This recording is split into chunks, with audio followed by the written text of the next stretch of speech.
Now, singularity, we've been talking of singularity again for last at least 15 years, where machines and human beings will be able to kind of be in sync, or machines will be able to perform all the intelligent functions that human beings do. Now, if singularity gets advanced, earlier the estimate was singularity will happen in 2034, but with COVID, digital transformation, AI, ML has got accelerated. Now, if singularity happens earlier, some of the jobs that we do as human beings and may get eliminated. So, do you believe that the NEP has factored the fact that some of the skills that are not needed now and in the future need to be substituted by a new set of skills? So I would want each one to focus on that. First, you, Pratham. So that's a great point. I'm really glad you asked this question.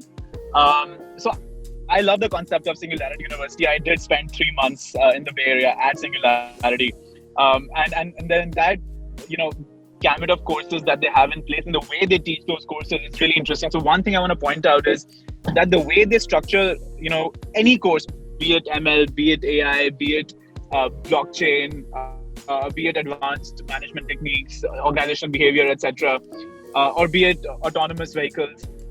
You never know where the classroom ends and where the industry starts. That's right. Right? There's a huge overlap there, right? Your professors are not people who have themselves never stepped into the industry. They are people who own the industry, right? So I remember one of my professors, teaching artificial intelligence, was someone who led one of the projects that was working on, that was focused on autonomous trucks, right, at Uber.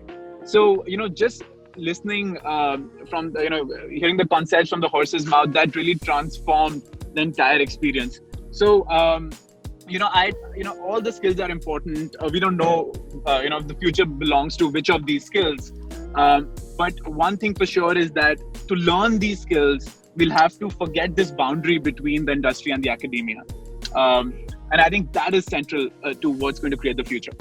Thank you so much, Pratham. Krish, let me ask you the same question. Do you see that the NEP addresses this issue of skills becoming redundant and new skills being added, and how to bring the industry into it? Sure. I have some specific thoughts on that. At our university, Geetam, we have defined a research, innovation, entrepreneurship continuum, where research is something that naturally comes to faculty. They do a lot of research, but by publishing a paper, they think that the job is done and then they go home. We take it from there and see some of the things that their research lead to products, lead to patents, and then they have life beyond that into entrepreneurship. Some of them could be worthy of commercialization. So create an environment and make policies. I'm again at the risk of repeating myself. The NEP 2020 has brought in that brought back the focus on research and innovation. That's very close to my heart. By defining these policies, creating the infrastructure, inviting industry to set up centers of excellence. We are setting up centers of excellence where from the center of excellence, a PhD is no longer a requirement for us to enter a center of excellence, but excellence in the work that was performed in the industry is a requirement. So you get these experienced people right from the industry to come and start centers and have them offer courses. They're designing courses for the students. So we're trying to integrate as many of them as possible into the regular curriculum, and where we cannot, we offer them as electives. So a student is exposed not just to his regular curriculum that's on paper. He also has an opportunity to pick up right from the industry how the industry works and working through these centers of excellence. I think that is the type of environment we're creating, and we have the advantage of having multiple schools on the same campus. We have medical school, we have engineering sciences and all of that coexist on the same facility. So a lot of this research obviously is interdisciplinary, needless to say, and where we bring a lot of these pieces together. And if you look at educational institutions historically, we operate in silos. There's a departmental silos. If I am doing some work in my department, I don't necessarily share it with the department next door to me. How do you break these silos is the centers of excellence, and where you promote interdisciplinary research, where every single team has to have at least 4 different institutes represented. In that, institutes in this context is schools, different disciplines represented in that team. So that's how we are pushing this and trying to bridge the gap between industry and academia, where we have, of course, on one hand we are trying to disrupt the academic cycle itself, in the sense, to the extent possible, again within the confines of the regulation. We're trying to innovate on the curriculum. While doing so, we are bridging the gap between industry and the regular curriculum through courses. We have a learning and development group that has been formed with industry veterans. In fact, we have hired a Pro-VC academics, right from the industry. Is 50-50. 50% of his time is spent in the industry, 50% in academia. And he is leading our academic excellence initiative, and he is overseeing the design of the courses that fill the gap between industry and academia. That's how I think we should do it. I must tell you that about 8-9 years back, I taught a course on entrepreneurship in MICA. I did teach a course many years back with MDI. But what I bring to the table, or a practitioner brings to the table, is very different than what an academician brings to the table. And they're yin and yang, if I may say. You cannot replace one with the other. There has to be a healthy mix. So, academic rigor and academicians bring a certain perspective that practitioners don't have, and practitioners bring something so if we can bring them together in a way that works for the students, in the way it's envisaged in NEP, then possibly we can create the kind of skills and professionals needed going forward. Dr. Samuel, I want to ask you, at VIT, which is an institution of eminence, what have you done in the last 5 months? And especially, it's been about 40 days since the NEP came out.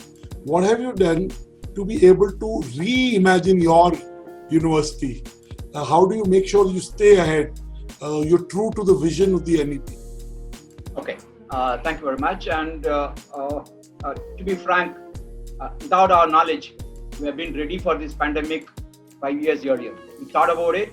We never knew that pandemic is going to come, but we know that the world is moving towards digital era, and so we have become digitized, and we were planning to become 100% digital by 2021.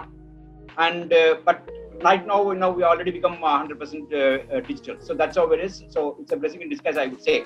And from March 16th onwards, when we closed, I just wanted to tell you that everything what has to be done is being done. But only thing is that the different mode. Everything is online. We conducted our entrance examination, not the entrance examination, entrance interviews. We have conducted our MBA selection. We have conducted our teacher selection. We have conducted our 1-month teacher orientation, and all the subjects that has to be offered earlier. Everything we offered. All that has been going on. Whatever that we would have done earlier, we have done it now to online mode. And fortunately, we had the bandwidth. We were ready for it, and so we were able to manage it. So I would say that this pandemic has not brought in any change in the functioning of VIT. And right now, even if it continues for the whole semester, I would say that we will go ahead. We have found out substitutes for even labs, and only one hitch where we are not able to break through is how to conduct online examination, proctored online examination with 100% foolproof system. So that's it's still a question mark. But for that, everything is in online mode. It's happening, and so we are ready for it. And having said that, only one point quickly I just want to tell you is that even though it's not related to the point what you are asking about, it's very important in terms of industry institute interaction. See, as long as now we have been talking about interactions, it's not going to happen. It did not happen in VIT. We thought that we should integrate it. In the sense that, see, when you talk about interaction, it's optional. So for industry, it's optional. For students, it's optional. And for teachers also, it's optional. Whereas in VIT, what we did is that we have integrated it in the sense that we have made hackathon. Hackathon is bringing a industry person come to the campus with the problem what they are facing, having a set of students to be there and solve the problem and give the solution the same day itself. And when we said that, this is part of curriculum, and it's happening now. And what about investments in technology? What about investments into new courseware? I'm not saying Coursera, companies like Coursera, course content like Coursera. I mean, are you investing in that? Is that because there is a certain value for a different kind of content which is more in sync with the industry, which is more makes your students more employable to the layers that you have. It adds a layer that helps them do better when it comes to placement and eventually in the industry. So are you doing something there? Yeah, actually we have invested heavily on digitization, and we have the bandwidth that has been ready. As I told you, 5 years earlier, we thought about becoming 100% digital university. So we've been investing for the last 5 years. So it's not that one stroke we are spending crores and crores of rupees. 2 years ago, we started an online platform, our own platform. So we call that as VITAL, VIT Online Learning Institute. And we have created a world-class studio. It's not my statement, it's a statement from people from Delhi who came there to inaugurate it. And we have trained all our teachers on online mode. So we know that it's online mode. Teaching is not reorienting the teachers and preparing a new set of mindsets in the teachers is the same academician. That's is right. A task by itself. We could do a discussion. Raghav, let me bring in your perspective. These are all, so to say, leaders of the education institution. You're a little outside. What have you seen in the last 5 months that has made your heart go fonder that this is the right direction? And what do you see in the near future that these institutes will do? So, Anurag, one of my colleagues says this very well, and I kind of identify with that. He says 2 quarters of crisis has brought about a decade of change. And I think it's very true. And I think what he also says is we will look back at in 1 year's time and only then realize how much has changed. While we are in the middle of change, we don't necessarily fully realize. Maybe I can share a little bit of what we are seeing at Coursera that is changing. Sure, of course. In India. Your inferences and insights come from there. So on the 1st of January, there were 50 lakh individuals in India learning on the Coursera platform. As of today, there are 90 lakh individuals learning on the Coursera platform in the last 8 months. And their usage of our platform in the last few months is up by 1400% compared to last year.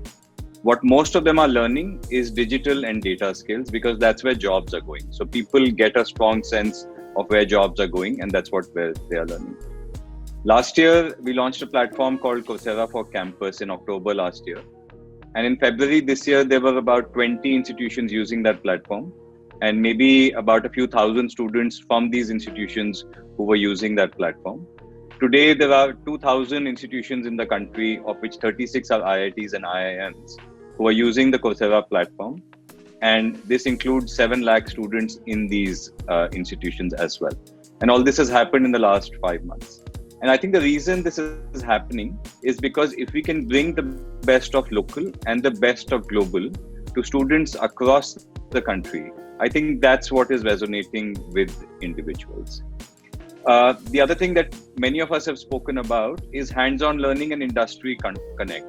So 3 months ago, we launched something for hands-on learning, which we call guided projects, where an industry expert or a university expert can come and create a very hands-on virtual project on the Coursera platform that you can take in 2 hours. And this was launched 3 months ago. As of now, 10 lakh enrollments have been taken in these guided projects, because what people want is a combination of knowledge and a combination of hands-on learning.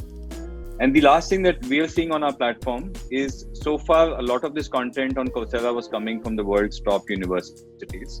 But earlier this year, and we've partnered with IIT Roorkee, we've partnered with IIM Calcutta, and many of the top Indian institutions are creating content on the Coursera platform that we can take to Indian learners, but also take these to learners around the world. And so kind of showcase the best of India as well. So my sense is this change is not going to be incremental, Anurag. We will look back in 1 year and realize that this change has been very dramatic. I don't think we fully appreciate the kind of pace of the change that is currently underway fully. Thank you, Raghav. Numbers don't lie. They give you a sense, as they say, a picture speaks 1,000 words. I keep saying numbers show you the journey and the progress in a way that words and pictures can't. So thank you for taking us through those numbers. You're right. These are seismic changes and they will have profound impact. They've already had. Professor Himanshu Rai, IIM Indore, is among the top business schools in India.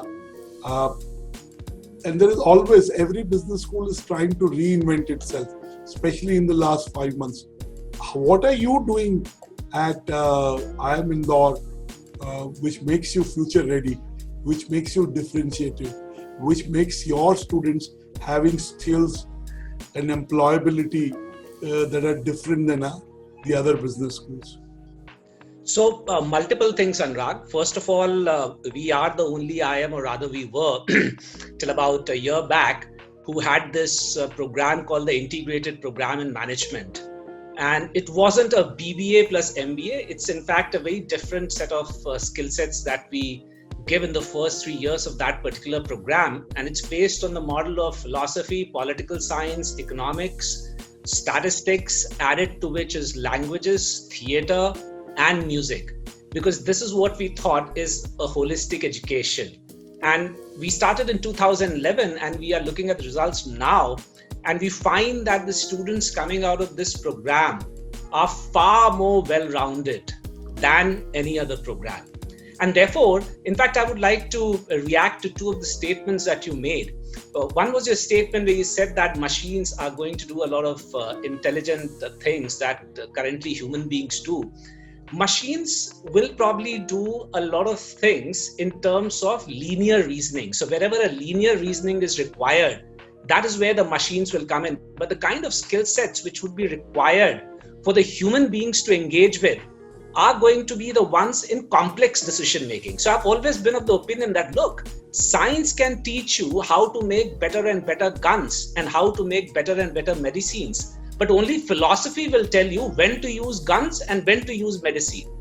And therefore, this philosophical thinking can only be done by human beings, never by machines. So you can make a driverless car, but only a human being will have to program as to whether the car should kill the driver or should kill the other person whenever there is a time for a complex decision making to be made. And therefore, this is where I think institutions of higher education also come in. We have already spoken about the NEP, but let me talk about what we do, for instance. So one is this program that we spoke about. The second thing that we are doing is that we are constantly evaluating and changing our curriculum. And that is in line with the mission statement. And this is something I've been saying through multiple fora, that this pandemic and this particular time period that we have, Raghav is talking about monumental changes. I would say that this is also the time when the institutions should reimagine their mission itself. So we should not be merely thinking about the skills which would be needed from an employability perspective. We should also be thinking about the skills which we need to give to shape the kind of a world that we want to create, not the world that we are stepping into. I think we have to create that world, which means that education institutions, particularly the good institutions in higher education, need to see as to how they can shape a beautiful world, how we can actually look at the environment and our relationship with the environment and introduce courses which also make sure that our students know how to deal with the environment and not wait for a pandemic to come and teach us these lessons. So therefore, what we do is we bring in the industry experts. We also bring in experts from other fields. So earlier what we had was that we simply had some industry representation on the board of governors. Now we have people from the industry also coming into the academic board of individual functions. For example, in our area, HR area or marketing area or finance area, you will have a person from the industry who would sit into that and also talk about, give inputs on what should a course look like, not just what should a program look like.